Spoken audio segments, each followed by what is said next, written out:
असल सूरत हाल ये है कि जितनी भी अभी तक डिबेट हो रही है उसको अगर हम सामने रखें तो मेरा ख्याल है कि महंगाई का एक बड़ा इशू जो है वो हमारे यहाँ खुद हम जो ज़िंदगी करने का जो तरीका अल्लाह ताला ने हमें कुरान से दिया ना, हम उससे गाफिल हुए पड़े हैं या उस ट्रैक पे नहीं है। जी।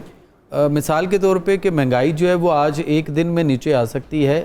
अगर मैं बाज़ार में कोई चीज़ लेने के लिए जाता हूँ तो मुझे अगर टमाटर जितने आज मैंने हंडिया में डालने में उतने टमाटर ख़रीदता हूँ, मैं उतनी चीज़ लेता हूँ जो मुझे, क्योंकि अल्लाह कुरान में फरमाते हैं आज का तामन उम्दा और तरोताज़ा खाइए। अल्लाह ताला कुरान में फरमाते हैं सूरह बकरा की आयत नंबर 259 कि फ़नज़ुर इला तामे का व शराबे का लम यतसन्ना, क्या इंसान अपनी खुराक खाने और पीने वाली चीज़ों पर गौर करो, ये कतन गला सड़ा तो नहीं है।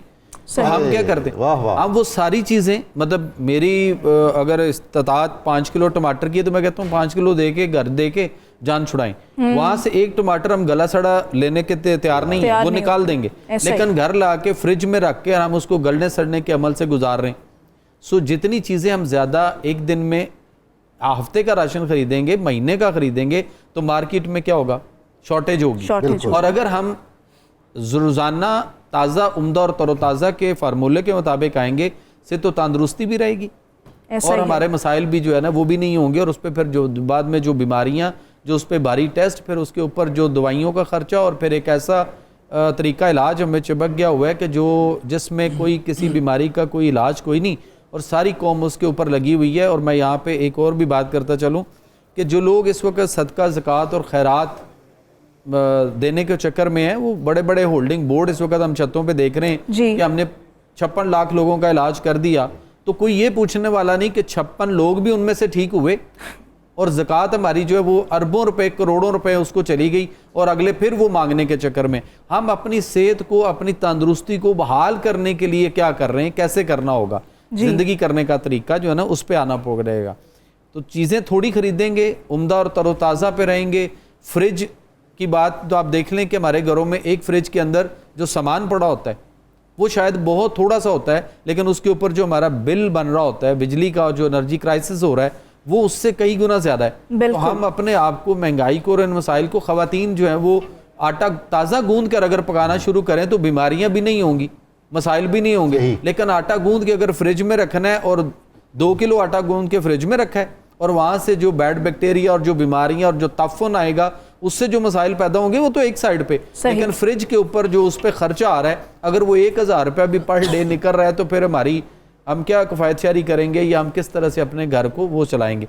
जहाँ तक आपका सवाल था खुराक के हवाले से, आज हम पिज़्ज़ा खाना चाहते हैं, आज हम बर्गर लेना चाहते हैं, वो 800, 1000, 1500 रुपये का, लेकिन हम नबी करीम सल्लल्लाहु अलैहि वसल्लम की जो खुराक है, जो आप सल्लम की मरगूब खुराक थी, वो कद्दू जो है वो इस वक्त खाना नहीं चाहते, क्योंकि वो कहते हैं जी बच्चे हमारे नहीं खाते। बच्चों को आदत किसने डाली? माँ बाप।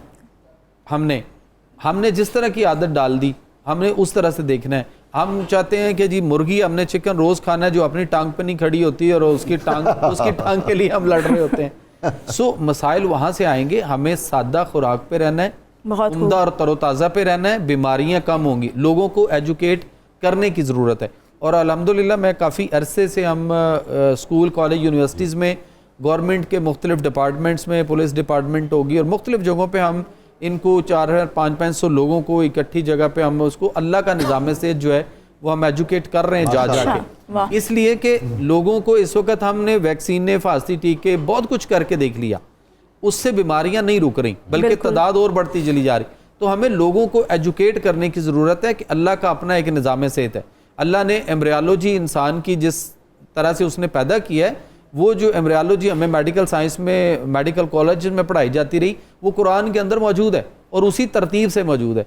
तो जिस अल्लाह ने हमें कायनात में भेजा है, बे यारो मददगार नहीं छोड़ा, कुरान दिया, ज़िंदगी करने का एक तरीका दिया, असूल प्रिंसिपल्स दिए, हम अगर उनके करीब आ जाएं तो फिर ये मसाइल, बीमारियाँ सब ख़त्म हो सकती हैं, महंगाई भी ख़त्म हो सकती है और हम से तो तंदुरुस्ती की राह पर वापस आ सकते हैं। खुराक में मतलब वो बात आ गई कि हम सब्जियों को फॉलो नहीं कर रहे, हम गोश्त को ज़्यादा, और उसमें भी चिकन और अंडा वो हम लेना चाहते हैं जिस अंडे से बच्चा भी नहीं निकलता, और वो अंडा खा कर हम बेशुमार बीमारियाँ, ये जो हमने एक बात सुनी कि जी संडे टू मंडे रोज़ खाओ अंडे, तो हम उसको ये कहते हैं कि संडे हो या मंडे मत खाओ अंडे। अच्छा, मत खाओ अंडे, इसलिए कि जिस अंडे से, जो अंडा जिस अंडे से अगली नस्ल नहीं बन सकती, बच्चा नहीं बन रहा, हम वो 300-400 रुपये जो है वो दर्जन लेकर हम उस पर लगे हुए हैं। तो हमारी खुराक, हमारा तर्ज ज़िंदगी सारे का सारा वहाँ से गलत हो गया। फितरत और नेचर के करीब रहना, और nature your future and road map for life, Allah health system पूरा कुरान के अंदर मौजूद है। हम उसको फॉलो करें, उतना पकाएं जितना आज ज़रूरत है। तो मार्केट में दुकान वाला जो है उसके पास काफ़ी बच जाएगा, फिर पीछे मंडी के पास भी बहुत ज़्यादा बचेगा, तो क्या होगा, महंगाई हमारी ऑटोमेटिकली सस्ती हो जाएगी। हम फ्रूट वाले के पास इस वक्त जाते हैं, जो खरबूजा रमज़ान शुरू होने से पहले 100 रुपये था, आज वो 250 रुपये बिक रहा है। भाई हम ना लें ना, हमने एक दिन नहीं लेते तो कौन सी क़यामत आ जाएगी ना, एक दिन में 2 दिन में। उसके बाद जब पीछे गलने सड़ने का और वो जो ज़ख़ीरा अंदोज़ी और उसके जो मसाइल है ऑटोमेटिकली नीचे आएगा। सर ने बात की मजिस्ट्रेट या उनकी, तो वो भी आप देख लीजिए कि किसी के पास कोई रेट लिस्ट नहीं है।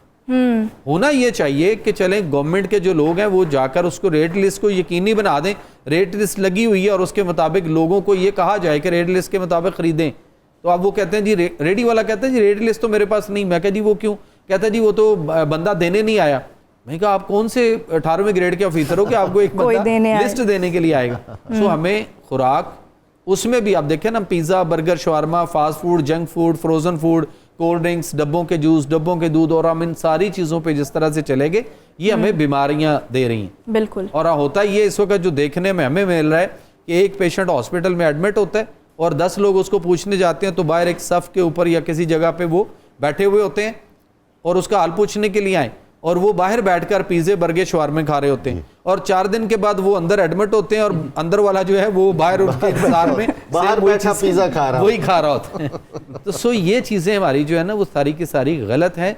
हमें फितरत और नेचर और नबी करीम सल्लल्लाहु अलैहि वसल्लम की जो खुराक है, जिन चीज़ों पे हमें करना चाहिए हम उसको नहीं है। जैसे खजूर है अफ्तारी के वक़्त, और खजूर वाहिद एक ऐसा फल है जो आपका बड़ा स्पीडली आपकी पूरी बॉडी के अंदर जो है वो आपके खुलियों तक, इवन आपके बोन मैरो जो हड्डी के अंदर गूदा होता है उस तक 1-2 मिनट में जो है वो पहुंच जाता है। इससे अच्छी खुराक नहीं। लेकिन हम पकोड़े खाना चाहते हैं, समोसे लेना चाहते हैं, कचूरियाँ लेना चाहते हैं, दही बल्ले लेना चाहते हैं और उसके साथ ठंडे मशरूब लेना चाहते हैं, तो फिर सर अस्पताल भी इधर ही हैं, फिर बीमारियां भी इधर ही हैं, घर का बजट क्या करेगा, कोई कैसे? बजा फरमाया आपने बिल्कुल।